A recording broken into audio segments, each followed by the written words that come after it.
Good morning, students. I hope you all are doing well. I hope you all are safe and sound. Welcome back to your biology class. We are running the chapter The Cell, Fundamental Unit of Life. In this video, let's have a recap of what we have studied before the vacation. We have studied about cell, the brief structure of cell, plant cell, animal cell, cell membrane, nucleus, cytoplasm, cell wall, unicellular organism, multicellular organism, and different structures or organelles present inside the cell.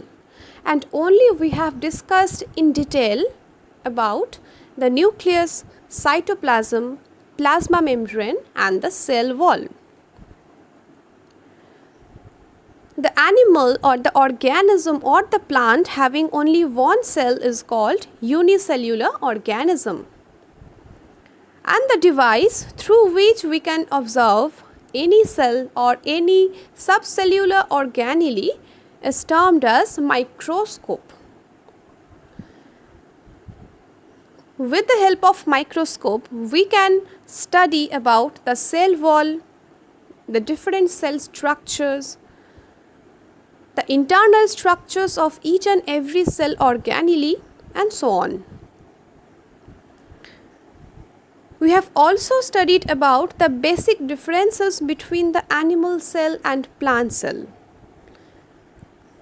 The animal cells have only the cell membrane, and the plant cell have the cell membrane as well as a typical cell wall to provide the ultimate rigidity, flexibility and mechanical strength and provide the protection from outside.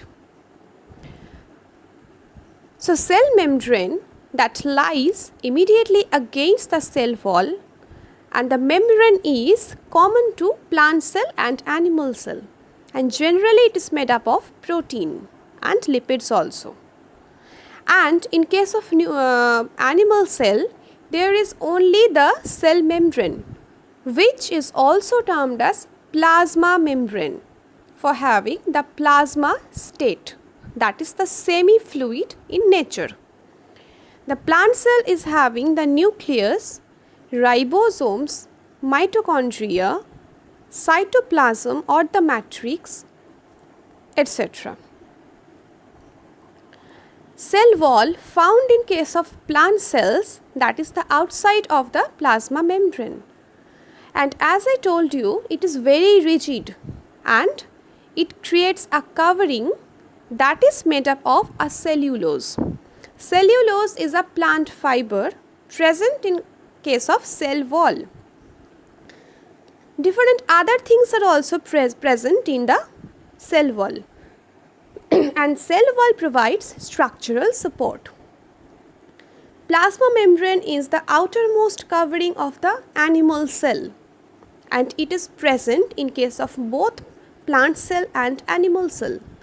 It is selectively permeable. Why? It prevents the movement of some particular materials.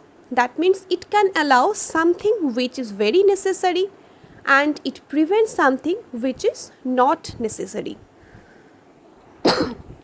It helps in diffusion and osmosis. Diffusion means movement of some particles from higher concentration to lower concentration, and osmosis is the opposite character. Cytoplasm is the plasma state present in the cell. Now it's all about nucleus. Nucleus is having the nuclear pore in the nuclear membrane. The membrane which covers the nucleus is also called nuclear membrane, and nuclear membrane bear the pores. Several fibrils are there. Nucleus contain nucleolus, the chromatin fibers, and chromatin fibers contain chromosomes, and we all know chromosomes contain DNA and genes. In in case of nucleoplasm, that is just like a cytoplasm, nucleoplasm contains granules and other nutrition materials. Now it's time for mitochondria. Mitochondria is very important organelle that produces the energy or the ATP. Mitochondria is a double membranous structure just like nucleus. That means it has outer covering or outer membrane and inner membrane. The internal matrix or the plasm inside the mitochondria is termed as matrix. Mitochondria surprisingly contains DNA molecule that is known as mitochondrial DNA. Cristae are just like finger-like projections present inside the mitochondria. And F1 particle is also there as structure.